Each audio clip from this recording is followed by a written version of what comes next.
Alright.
So the goal is to always have two, right, before you step into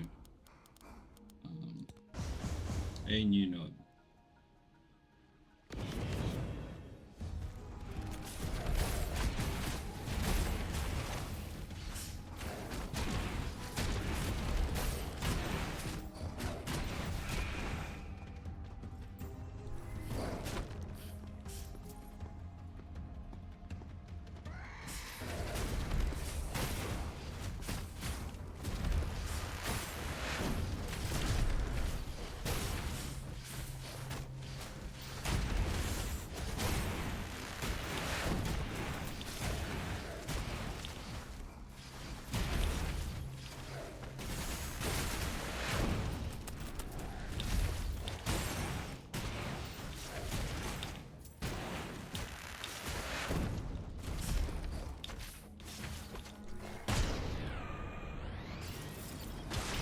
Crazy.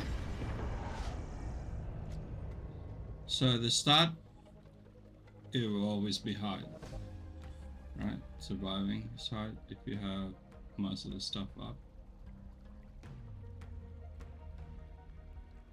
So right now, I would go with level, right? Or I would go with memory haste.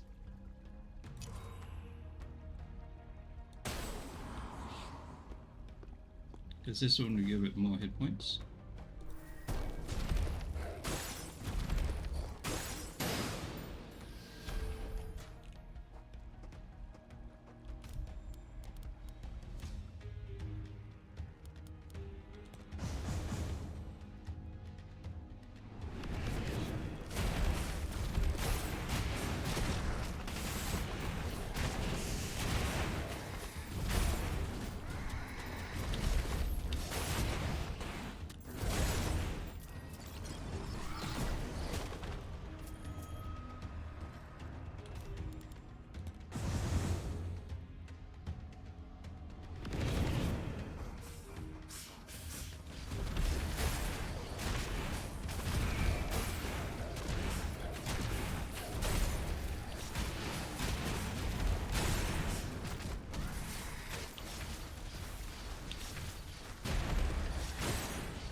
So now we have 2.1 seconds and then 6.3.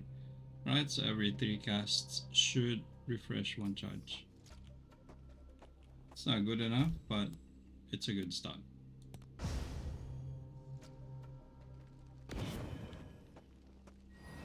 $252. Alright, so with this one, I would want one of these to give me a bit more cooldown, 5.4, which is really good at this stage. I'll make it dark, don't have enough. I can probably give this up for this one, right? So I really like Starfall for this one. Some money.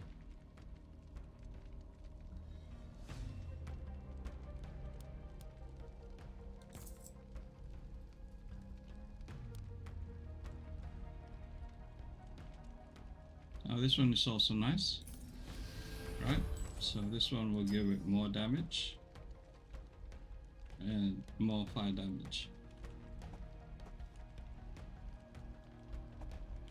Let's see, let's grab this.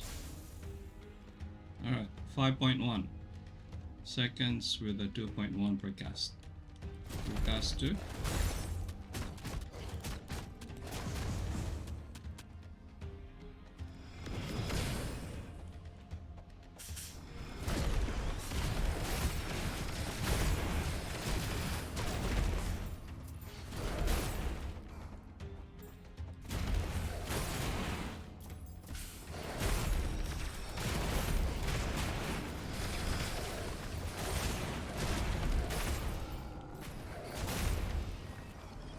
That one's good.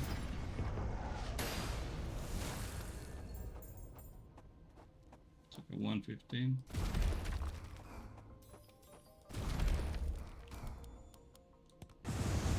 So the goal is to at least have 2. It might take a bit of time.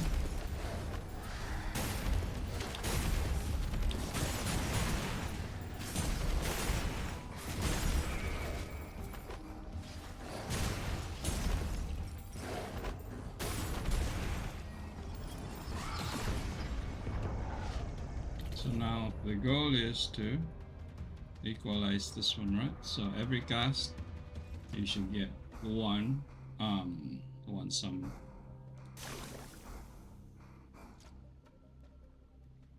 So it's 200, 800. Alright, we have 60, right? So it's now 4.9, 2.9, 2.6. So we'll level this up. Now we have 4.6 and 2.6. So it means every 2 cast will give me 1 cast. So I can now summon 5. Alright, I'll do 2. And then I'll move to the next one.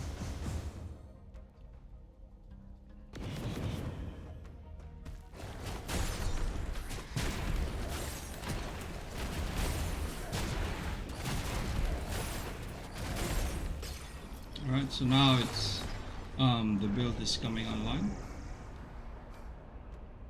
So we will pick up a dodge just in case. So I can actually go here, but ooh, was I wrong? Did I miss anything? So we have this. We don't need this one. This is 27 plus 62, yep. So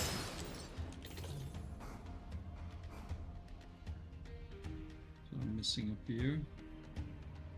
Attack speed, faster cooldown. I will just go for faster cooldown, alright? So it's now 4.3.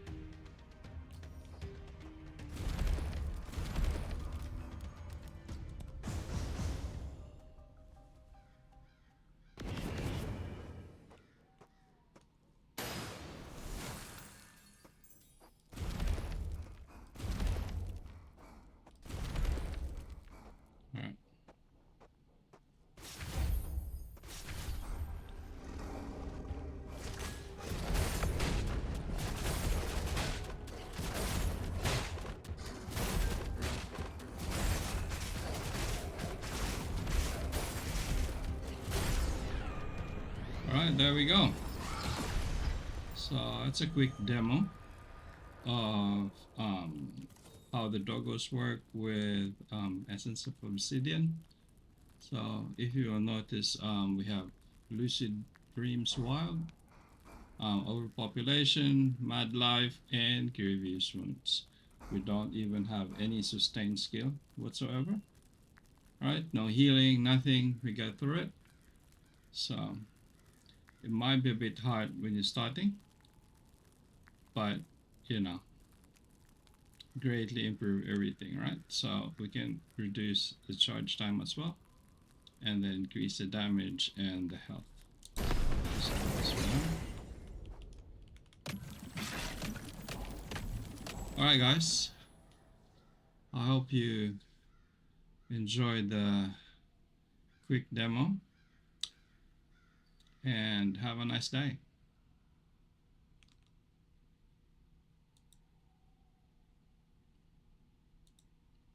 Now let's go for the build. Maybe I should show you the build in one go. So let's go back to the lobby so you will see it. Okay. I just decided to just redo the video. So here, when you go back out, remember, you can always go out mid-game and you will be able to complete the reveries, right? Or your dailies or your quests. So if you like kill 4 bosses, when you're done, when you're looping, you can actually go out and complete them. Make sure you go back to the main menu and then restart your game from there. So after one more, I can go out and complete this. More spiders, heroic bosses. Okay, but this one's co-op, won't be able to complete that. Not with this game. So this is the build. So this one's critical. So with this one I can trigger obsidian or momentum. Okay, so this is why it's really important. Like having more hounds out or doggos out will allow you to cool down the doggos faster, especially if you have momentum. Now this is why I would generally use obsidian, because once it procs, if the level is high enough, you can actually cool down the Sylvan Call. So every time it attacks, after the cast, we now get one more cast, so you can then cast it everywhere. Now the other thing is attack speed, and then we have the increased number of hounds. So we now have 6, right, with a higher cooldown and lower duration, so 25 seconds to 22 seconds. So I just don't feel like reducing it even more by grabbing this one. Right, although the attack speed is nice, I just feel like I just want them to stay out longer. I don't want to recast everything, but you know, I could be wrong. This could be useful, so it's up to you. If you want to grab this, if you have any more space, then that's good. Now this one, Nature's Whisper. So what it does is that this one allows you to instantly teleport. So you've seen me use it before. Sometimes a big mob spawns right beside you, you can just recall all the hounds and kill it without having to recast anything. Okay, so that is why I got this, and it's really important. Now this one is the passive of choice for me, although the other one is also nice if you don't have this yet, but this one is nice because it increases the duration. And remember, with this one I don't have to attack. Every time the summons attack, they will proc this as well, and if they proc this, the duration goes up and they even heal themselves, right? So all you need to do is level this up. This is more of a secondary skill you want to level, so it'll be this one and then obsidian, okay, and anything else that will make this castable on demand, and then slowly increase this one. So this one will also increase your survivability. This is the reason why I have armor here. It's because the armor will increase, right? So attack speed, movement speed, and armor. So because there are no like perks or constellations for movement speed. I don't have that, right? But we do have the armor. So if it's 200%, they get 22 armor, right? And then, yeah, off you go. 200, 300% when you're looping is possible. 100% is possible on a single loop, right? So the increase in armor is now at 22. So it's better than 0 armor, right? Remember, 100 armor is 50% damage reduction. So more survivability and faster attack speed, and they heal themselves. So I usually put this up to around 10% of the max hit points every time they attack. So that's a good thing. Well, that's my threshold anyway when I'm doing a single loop. Now, the other things are fairly simple, right? So increase the essence of the quality of the first essence you equip by 130%. So when you do a deja vu, it'll give it at 100%. Now this one will increase it. That's why we started with 1.6 second cooldown from our obsidian. So it's more manageable, right? So after a few levels, I can now recast them almost on demand. And remember, you want 2 doggos before you take a portal. Okay? That makes everything easier, especially if you have overpopulation among other things. Now, this one, you get 3 refreshes for the merchant, which is good. And this one, the merchant offers 2 more items. Instead of 6 items, you get 8 items, and you get 3 refreshes everywhere. So I just like it that way. And this one is nice, right? There is a 25% chance I get 4 gold per kill. Since I'm not really attacking and they're doing all the attacking and the damaging, then there's 1 out of 4 chance I get 4 gold every time I kill this mate. So it's good, even if I don't get wealth or anything else at the start of the game. This will help improve my gold. Okay. This one is also nice, dismantling memories, and this one is 2 dream dust every time I kill. So it's 1 out of 5, or a bit less than 1 out of 5. This one, memory haste, faster cooldowns, summon, and this one is ability power each time you level up. Okay. Now, this one is reduced dodge cooldown, which is really important. I suggest you get this, and this one, fatal damage. Okay, 2.5 seconds, occurs 1 time every game. Now I have this so that the healing goes up by 15% and the allies goes up by 25%. So this one is 25% more efficient. So if I have 10%, it's technically 12.5% of the hit points, which is where we want to be. Okay, now this one is, it allows you to heal for free. So remember, if you're looping, the cost of the shrine goes up as you go along. So this one is a freebie, and I always take it. And because I hate the fire map or the lava map, I always take this. Well, everything is interchangeable anyway. So the key ones for this build is this one, this, and this. That's it. Alright guys, I hope you enjoyed it, and thank you for watching.